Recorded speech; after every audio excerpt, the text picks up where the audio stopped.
Hi అండి. ఈరోజు అందరికీ గోంగూర పులిహోర చూపిబోతున్నాను. మనం ఇంట్లో చాలా రకాల పులిహోరాలు చేసుకుంటాం. నిమ్మకాయ పులిహోర, చింతపండు పులిహోర. ఈరోజు వెరైటీగా టేస్టీగా ఉండే గోంగూర పులిహోర చూడండి. సో ఫస్ట్ ప్యాన్లో కొంచెం ఆయిల్ వేసి ఎండుమిర్చి వేయించుకుంటున్నాను. సో ఎండుమిర్చి వేయించి పక్కకు తీసుకున్నాక అదే ప్యాన్లో గోంగూర నేనైతే 2 కట్టలు తీసుకున్నానండి. ఒక కట్ట తెల్ల గోంగూర, ఒక కట్ట ఎర్ర గోంగూర. కొంచెం గీ కావాలంటే మీ టేస్ట్కి తగ్గట్లు యాడ్ చేసుకోండి.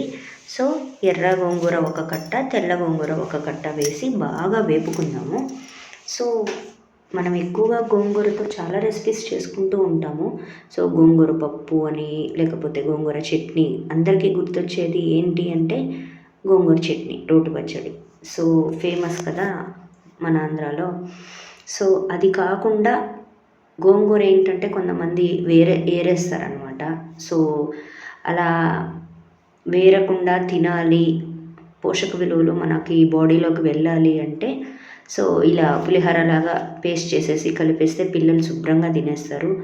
సో విటమిన్స్, ఐరన్, కాల్షియం బాగుంటాయి కదండి. కాబట్టి ఒకసారి ఇలా పులిహోర ట్రై చేయండి, పుల్ల పుల్లగా బాగుంటుంది. సో బాగా వేపుకుంటున్నాము. కొంచెం వేగాక చింతపండు వేసుకుందాము. చింతపండు వేసుకొని కొంచెం మగ్గనిద్దాం బాగా.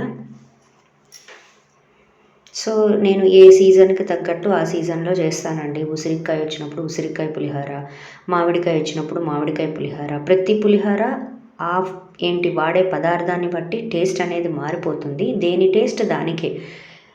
చింతపండే బాగుంటుంది, నిమ్మకాయ బాగుంటుందని కాదు. మామిడికాయ, ఉసిరికాయ, గోంగూర చాలా చాలా బాగుంటాయి. సో పాలకూర రైస్, ఇలా రైస్ ఐటమ్స్ అన్నీ నేను ఒక వీడియో చేసి పెట్టాలనుకుంటున్నానండి. మార్నింగ్ లేచినప్పటి నుంచి మనకి మదర్స్కి ఏంటి టాస్క్ అంటే సో పిల్లలకి బాక్స్లో ఏం పెట్టాలి, లంచ్ బాక్స్ ఏం పెట్టాలి, స్నాక్స్ ఏం పెట్టాలి, ఇవాళ ఏం చేయాలి, అది పౌష్టికంగా ఎలా చేయాలి. సో ఇవన్నీ ఆలోచిస్తూ ఉంటే ఇలా డిఫరెంట్ రైసెస్ చేసి పెడదాము, యూజ్ అవుతుంది, వేరే వాళ్ళు చూస్తారు అన్న ఉద్దేశంతో చేస్తున్నాను అనమాట. సో చింతపండు వేస్తున్నానండి, నేను ముందుగానే చెప్పాను. సో వేసి బాగా కలిపాక కొంచెం బాగా ఆయిల్ మగ్గాక తీసి జస్ట్ పల్స్ తిప్పుకుందామండి. పూర్తిగా గ్రైండ్ అలాగే అయినా వేసేసుకోవచ్చు, కాకపోతే నేను జస్ట్ పల్స్ చేస్తాను. సో జార్లోకి తీసేకి ముందు ఆవాలు మెంతులు వితౌట్ ఆయిల్ డ్రై రోస్ట్ చేసుకొని పౌడర్ చేసి పెట్టుకుంటానండి. ఈ పౌడర్ చాలా ఇంపార్టెంట్. ఈ పులిహోరలోకే కాదు, చింతపండు పులిహోరలో కూడా నేను ఇదే పౌడర్ యూస్ చేస్తాను. సో దీన్ని బట్టి టేస్ట్ ఉంటుంది. పులిహోర అంటేనే మనకి ఆవాలు, మెంతుల పొడి అండ్ ఇంగువ, ఇవి 2 ఇంపార్టెంట్ అనమాట. సో ప్యాన్ కతుక్కుంటుంది కదండి, కొంచెం ఆయిల్ తక్కువైంది. సో ప్యాన్ కట్టుకోకూడదు అనమాట. సో దీనికి మాత్రం ఆయిల్ ఎక్కువగానే పడుతుంది. ఎంత ఆయిల్ వేసుకుంటే అంత రుచిగా ఉంటుంది. మీకు కావాలి అంటే పల్లీల నూనె కానీ లేదంటే నువ్వుల నూనె కొద్దిగా అలా యాడ్ చేసుకోండి, అప్పుడు ఇంకా టేస్ట్ వస్తుంది. సో బాగా వేగాక ఆవాలు, మెంతుల పొడి ఒక 2 టేబుల్ స్పూన్స్ వేస్తున్నాను. ఒక 2 స్పూన్స్ వేసాక బాగా కలుపుకుందాం. బాగా కలుపుకొని జార్లోకి తీసుకొని జస్ట్ అలా ఒక్కసారి గ్రైండ్ చేసుకుందాం. ఎండుమిర్చి, వేయించిన గోంగూర, వేయించిన చింతపండు మొత్తం కలిపి గ్రైండ్ చేసుకుందాం. గ్రైండ్ చేసుకొని అన్నం పలుకుగా వండుకోండి. అన్నం పలుకుగా వండాక పేస్ట్ ఇది వేసి కలుపుకోవడమే. సో అదే బండలు కడిగానండి. కడిగి ప్యాన్లో ఆయిల్ పోసాను. నేను ముందే చెప్పాను కదా దీనికి ఆయిల్ ఎక్కువ పడుతుందని. సో యాజ్ యూజువల్ మామూలు పులిహోర మనం ఎలా చేస్తామో సేమ్ అలాగే పల్లీలు వేశారు. సో పల్లీలు కొంచెం వేడయ్యాక ఏంటంటే ఆవాలు ఫస్ట్ వేస్తే మాడిపోతాయండి. సో నేను ఆవాలు అనేది ఫస్ట్ వేయను అనమాట. పల్లీలు వేగడానికి లేట్ అవుద్ది కాబట్టి ముందుగా పల్లీలు వేస్తానమాట. పల్లీలు కొంచెం ఒక 1 minute 2 minutes అయ్యాక ఇవన్నీ వేస్తే సెట్ అవుద్ది అనమాట. సో ఆవాలు, జీలకర్ర, యాజ్ యూజువల్ పచ్చిశనగపప్పు, మినప్పప్పు, పచ్చిమిర్చి, ఎండుమిర్చి, కరివేపాకు అవన్నీ వేసి బాగా వేపుకోవాలండి. చూసారా, అసలు కావాలంటే మీరు జీడిపప్పు కూడా యాడ్ చేసుకోవచ్చు. సో పులిహోర అంటేనే మనకి పల్లీలు మెయిన్ అనమాట. సో ఆవాలు ఏంటంటే కొంచెం ఎక్కువగానే వేసుకుంటే ఆ కలర్ అనేది ఆ బ్లాక్ కలర్ ఆవాలు అనేవి బాగా కనిపిస్తాయి అన్నమాట. అది నిమ్మకాయ అయినా దేనికైనా దేని టేస్ట్ దాని అంటే పోపు దినుసుల్లో కూడా ఒక్కొక్క దినుసుకి ఒక్కొక్క ఇంపార్టెన్స్ ఉంది మన ఆరోగ్యపరంగా. అందుకే పూర్వీకులు ఇవన్నీ పెట్టారనమాట.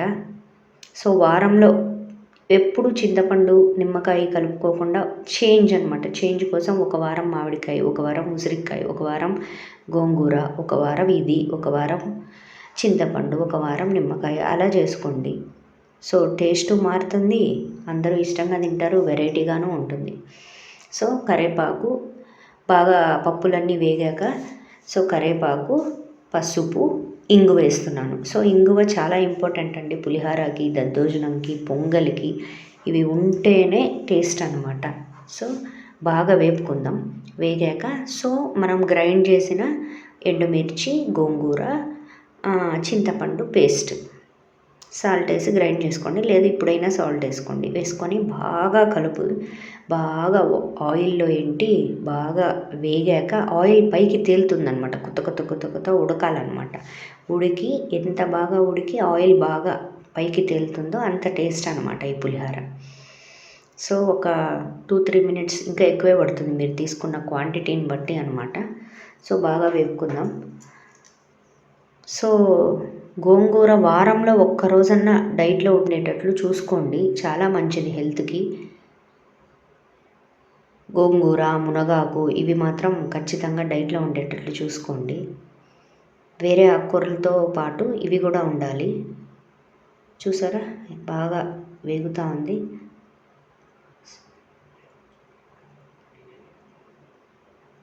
పాలకూర పెసరపప్పు లేదు పాలకూర కందిపప్పు కాంబినేషన్ కూడా బాగుంటుందండి కర్రీస్. ఈ గోంగూర పప్పు కూడా పచ్చనపప్పు వేసి చేస్తామన్నమాట. నేను ఒకరోజు మీకు షేర్ చేస్తాను, చాలా చాలా బాగుంటుంది. సో గోంగూర పచ్చడి కూడా మా ఫ్రెండ్స్ నేను ఛానల్ పెట్టాక చాలామంది అడిగారనమాట గోంగూర పచ్చడి, నిల్వ పచ్చడి అది కూడా పెడతానండి. సో చూసారా కొత్త ఉడుకుతుంది, ఆయిల్ అనేది బాగా పైకి తేలింది అనమాట. సో ఇలా తేలేటప్పుడు కావాలంటే మీకు నచ్చితే కొత్తిమీర యాడ్ చేసుకోండి. నేనైతే ఏమీ యాడ్ చేయట్లేదు, ఎందుకంటే ఈ గోంగూర ఫ్లేవర్ అనేది తెలియాలి బాగా టేస్ట్కి పంటికి అని చెప్పి నేనైతే ఏం వేరే ఎక్స్ట్రా ఫ్లేవర్స్ ఏమి వేయట్లేదు. మీరు కావాలంటే కొంచెం ధనియాల పొడి వేసుకోవచ్చు. సో అన్నం పొడిగా ఉడికించుకోండి. సో అన్నం ప్లేట్లోకి ఆరబోసేసాను. సో అన్నం ప్లేట్లోకి ఆరబోసేసాను. గోంగూర పేస్ట్ కూడా చల్లబడిపోయింది. సో నేను హాఫ్ పేస్ట్ పక్కకు తీసుకున్నానండి, ఎక్కువ అవుతుందేమో అని. నేను 1.5 గ్లాస్ రైస్ వండుకున్నాను పావుసేరు గ్లాస్తో. సో 1.5 గ్లాస్ రైస్కి 2 కట్టల గోంగూర. సో చూసారండి ఎంత కలర్ఫుల్గా ఉందో గోంగూర పులిహార. వావ్, చూస్తుంటేనే నోరు ఊరిపోతుంది, ఇప్పుడే తినేయాలా అనిపిస్తుంది ఆ స్మెల్కి. సో కొంచెం పెరుగన్నానికి పక్కన తీసుకున్నానండి. సో లంచ్ బాక్స్లో తిరగమాత వేసేసి దద్దోజనం చేసేసి అది గోంగూర పులిహార 2 పెడతాను. గోంగూర వేడి కదండి, సో దద్దోజనం చేసి పెడితే చలువ. సో 2 సెట్ అవుతాయి అన్నమాట. చూస్తుంటేనే అబ్బా ఆహా వావ్ సూపర్ అనిపిస్తుంది. స్మెల్ చూస్తుంటే తినాలనిపిస్తుంది. ఎంత కలర్ఫుల్గా ఉందో, గ్రీనీగా ఉంది. సో మీరు ఒక్కసారి ఇలా గోంగూర పులిహార ట్రై చేయండి గోంగూర ఉన్నప్పుడు, మీ ఇంట్లో వాళ్ళందరూ నచ్చుతారు. Okay, bye bye, thank you.